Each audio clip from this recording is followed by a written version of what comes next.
This week on The Edge, we're in BC and we're hunting giant moose with Don Moose Madness. I've always had an inkling to come to northern BC and hunt a big moose.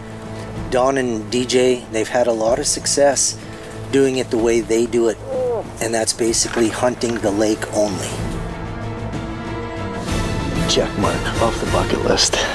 Live on the edge, 'cause brother, win or lose, it's all in what you do with the chance you're given. Yeah, through the wind and rain, you feel your heart pounding. You got one shot, what you got? Tell me what's it gonna be?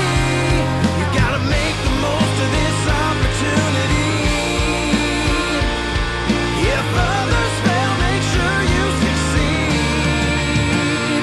On the edge.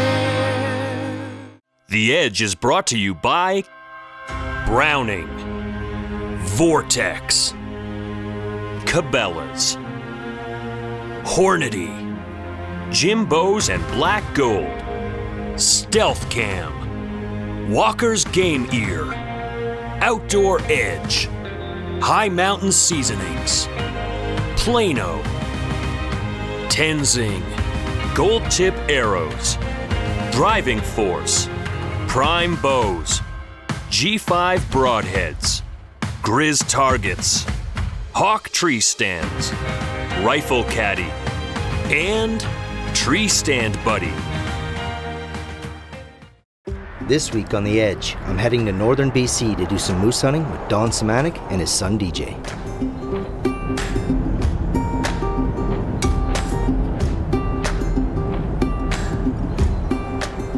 By the time I arrived, they had a great camp set up, and we were able to head right into the field.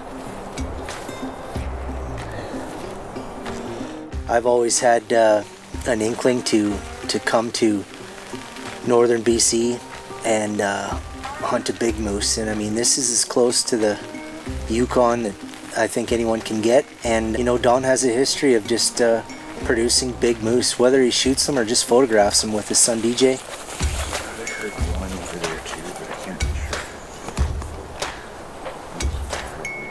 We continue to come to this area. We find it different than other areas because the success rate is usually very high, and the size of the antler spread are trophy quality.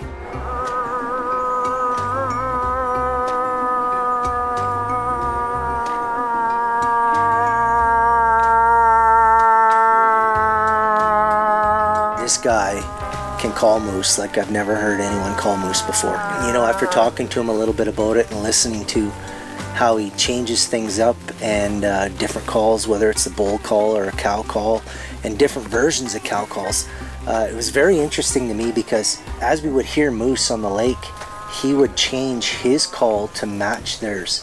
And it's something that I haven't seen done so proficiently in the past. I definitely felt comfortable with that. I was with the right guy in the right area.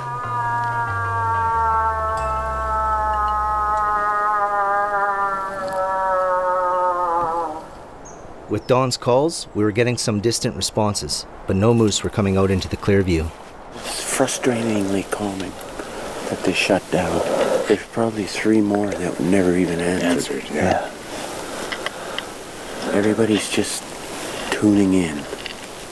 Just getting going, eh? Yeah. They'll start up at noon. Yeah. There's no rule here. We'll be sitting eating breakfast and I'll go, listen. Up here, you're kind of lake locked. You can't really get off the lake a great deal just because of the hardships. If you do down a moose, say you walk 2 or 3 miles back in the forest and killed a moose, you'd be 4 or 5 days trying to get him out with all the deadfall. So what we're doing here today is just trying to figure out this canoe and kind of how stable it is, because the way Don and his son DJ hunt in this area is primarily from this canoe. They do all the shooting from here. So I think if I just get my knees to the outside and brace from the back of this canoe, I can still take a bow shot. It's gonna definitely reduce the yardage I can shoot. But they've also installed this piece of wood here so I can lean down with a gun. Either way, I've never hunted from a canoe like this. I fished a lot from a canoe, but I haven't taken a bow shot or a rifle shot out of a canoe, so it's going to be interesting for sure. It was important for us to try to stay really close to the lake. Don and DJ and Don's wife Loretta, they've kept a detailed journal for the last 11 or 12 years. Every moose sighting, every interaction with a moose, every moose that was called in. It's very well documented. Dad and I literally can feel the ground thumping and shaking and see many trees swaying about 30 yards in front of us. The cow runs by, but no visuals on the bulls. It was such a rush to be there amongst them. They've had a lot of success doing it the way they do it, and that's basically hunting the lake only. This segment brought to you by Jimbo's Archery and Black Gold. It's a new morning on our northern BC hunt, and right away, Don hits up the calls first thing in the morning. When he calls, he just doesn't blow in a horn. He actually becomes the moose. And I think that's really key. I use the same attributes when I'm calling whitetail. I think if you're going to call an animal, you have to be the animal and kind of act it out in your head, and that's what Don does. I mean, I promise you, the first time that I watched him call, and he kind of got that horn sideways and I could see his eyes, I swear his eyes rolled in the back of his head just like a big old moose would. After a few short cow calls, we look across and here's a couple of moose, cow and a calf, swimming across the lake. I think what we do is get in the canoe. That whole side of the lake is pristine. We haven't screwed it up. Well, to the canoes? Yep. They come right down that alley. Every time.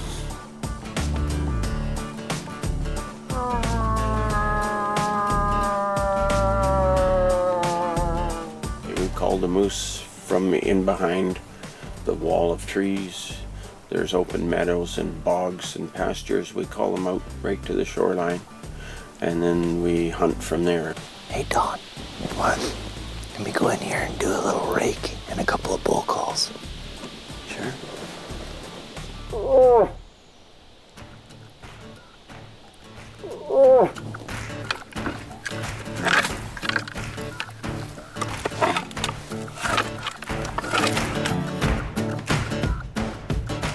After calling and calling from the canoe, we just aren't seeing anything.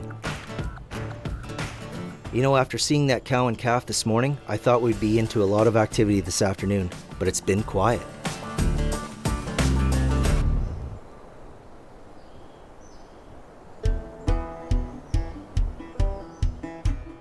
When we woke up this morning, we spotted this young bull on the other side of the lake. Out he comes, excitement just skyrockets. Everybody gets in the spotting scopes.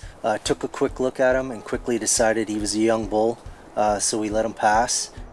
Expectations were super high. Energy levels were through the roof at this point. Just couldn't wait, you know, for the next one. What are we going to see next?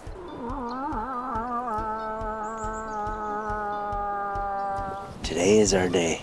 I'm thinking so.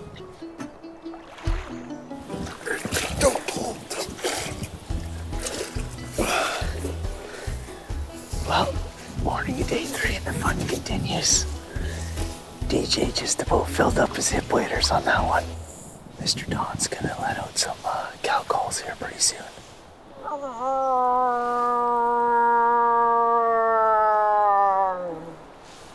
And hopefully we'll get some kind of response from across the bay. Wind's blowing this way. So what we're trying to do is cow call and get a response. It is the rut. And hopefully draw them out of this timber here. Dawn lights up the calls and we keep calling and calling. And then we'd paddle over to a different spot and we'd call again. And it just went dead. So one of the things that attracted me to Don Snamick in the first place, he uploaded some photos of some locked antlers that he had found a few years ago. He had claimed that this set of antlers was about 74 inches, and it was locked with a 50-something inch moose. I asked him if he picked them up, and he says no. He said he left them right there in the meadow that he found them. And every year he likes to go back and check on them. He said, I'm sure they're still well in the 60s, and I kind of went, oh yeah, you know. He said, let's go over to Antler Bay. And sure enough, I come around the corner, and I said to myself, I think I see the antlers. And then I said, no, it's got to be a tree. And sure enough, it was the lock set. When we first found them, they were actually kind of brown still. Oh, no kidding. Yeah. So relatively fresh for sure then. Yeah, it was fairly fresh.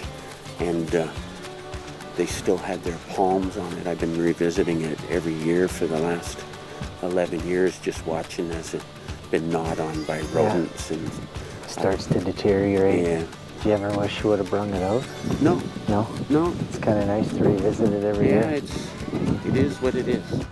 This was way up here. You know, it was way out here actually, on both sides. Here's a legit set. And I mean, I took out a tape measure and measured them.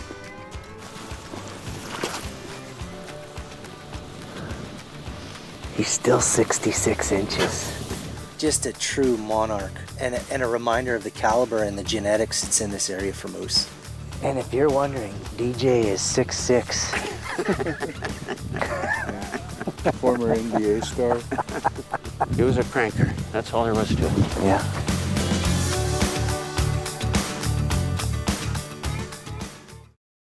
The Edge is brought to you by Rifle Caddy. We're several days now into our moose hunt here in northern BC, and we've only had distant views of moose in the area so far.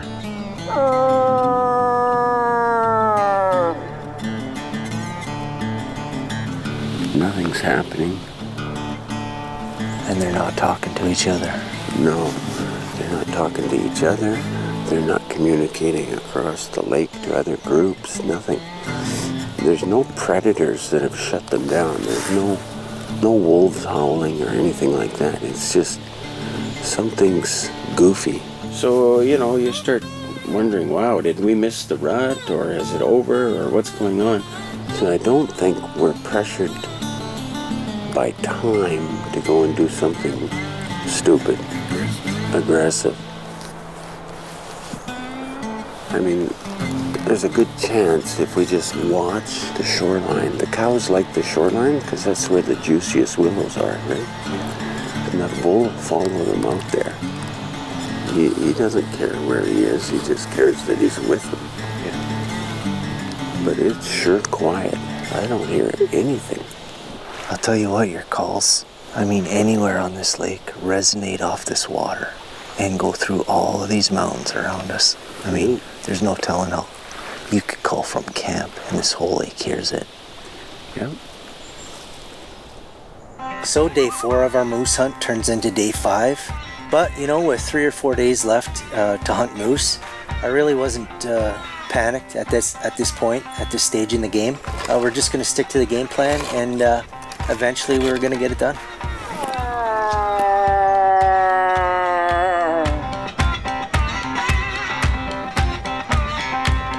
We're getting off the lake. We're going up into a big meadow, and with any luck, we'll be able to call something in there. It's a little too windy on the lake to call, so give it a whirl.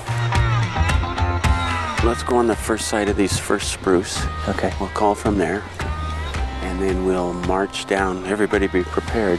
Yeah. Your feet might get a little wet here. And we'll call from the right-hand side, and you kind of see both sides of the right-hand side of the point, and then it opens up to lots of viewing. We've had some success in here in the past, so. Yeah, I've called moose out here on the left.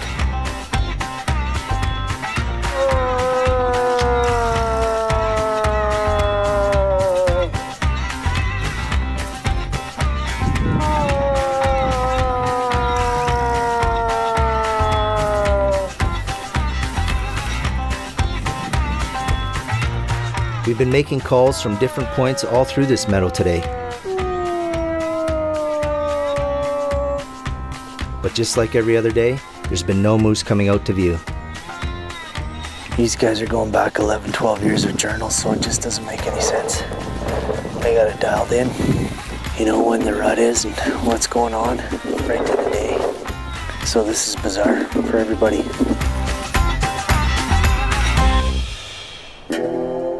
The alarm goes off at 5:45 and I open my eyes and all I hear is pouring rain on the tent. It is absolutely coming down. It's coming down pretty good, and now we're just kind of held up drinking coffee and waiting for the day to start. So the rain just continues all morning. We're just basically stuck in camp. Can't really get out. It's raining too hard. Again, hunting the lake, in order to see these moose, they have to walk right out onto the edge.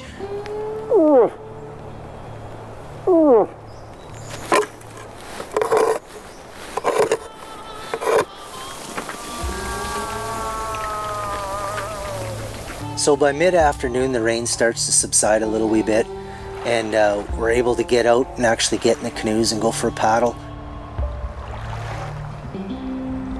And again, we hit all the hot spots. We're making all the right calls. We're doing all the right things. And again, just no response, nothing.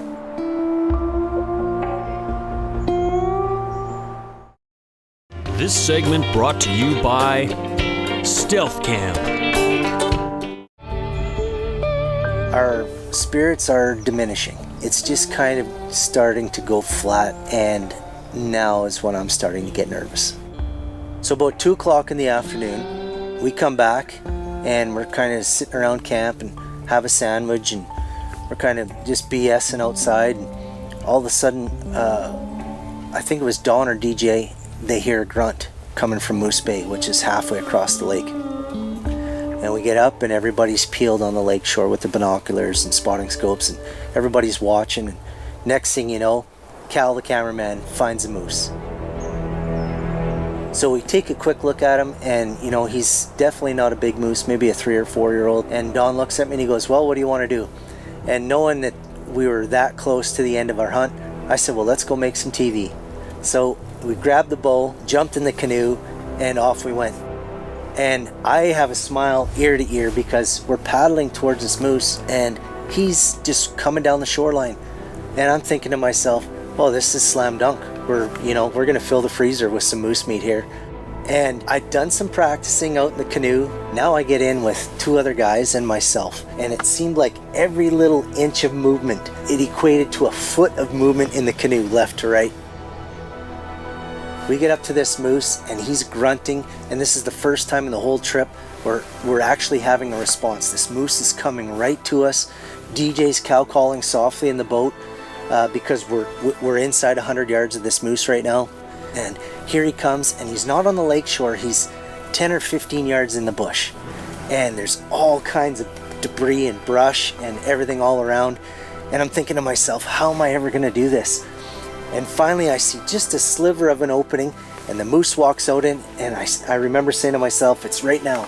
I drew my bow back and I'm settling my pin, and I'm guessing he's 50 yards, and somebody shifted in the canoe, and it went from level to when I touched my arrow off, all my pins were pointing in the sky, and I just watched my arrow go right off. I might as well have been playing a banjo the way I picked the release on that one. Well, there you have it. First time shooting out of the canoe. Not exactly the same as when I did it by myself. With DJ in the back paddling and cameraman in the middle seat. She was a rocky road, but it was a lot of fun.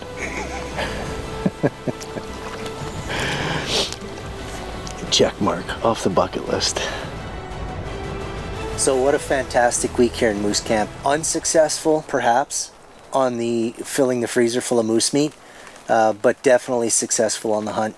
I mean, these are great people, down to earth, give you the shirt off their back kind of people, and I'm honored to now call them friends, and hopefully we can do this again sometime soon. After the moose hunt, we're walking out from base camp and we stumble across a monster grizzly bear just out of nowhere. And all of a sudden I look up and Don says, "Bear." And I look at him and he just looks at me and he says, "Grab the gun." And here comes this gorgeous grizzly bear across the flat. And sure enough, Don's got a tag in his pocket. We get Don situated behind a tree, rounding the Browning, ready to roll. And the bear's coming and he's coming. Next thing you know, I hit him with the rangefinder and he's 97 yards and I hear DJ, somebody shoot this bear, he says. And next thing I know, DJ whistles, this bear stands up and Don hammers him. And I mean, it was the most incredible sight I've ever seen. My first interaction with a grizzly bear hunt. Well, not a lot of tracking required. There he is. Yeah, he's looking down. He hasn't moved for 5 minutes here. Congratulations, Don. Holy smoly. Very good. He's a monster. Yeah, we're in BC right now. And this is one of the last years for grizzly bear tags here. So they say. Yeah, they're claiming they're gonna shut down the season and your tag's good till November. Yeah. Man, I couldn't be more proud of you. That's awesome. Through and through, Dad. You got him clean. Yeah. Nice shot. So I'm incredibly stoked for Don. I mean, this was an incredible moment for all of us, but I've never seen a guy get so excited and so revved up. This was a perfect way to cap off our hunt here in northern BC. The Edge is brought to you by Browning, Vortex, Cabela's, Hornady, Jimbo's and Black Gold, Stealth Cam, Walker's Game Ear, Outdoor Edge, High Mountain Seasonings, Plano, Tenzing, Gold Tip Arrows, Driving Force, Prime Bows, G5 Broadheads, Grizz Targets, Hawk Tree Stands, Rifle Caddy, and Tree Stand Buddy.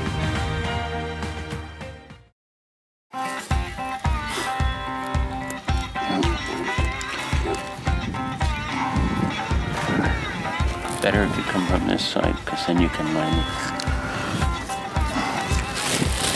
Don't do that. Yes. No. I didn't even wear this. Father-son team. Yeah. Doesn't get any better than this. No. It's non-stop. This is all the time.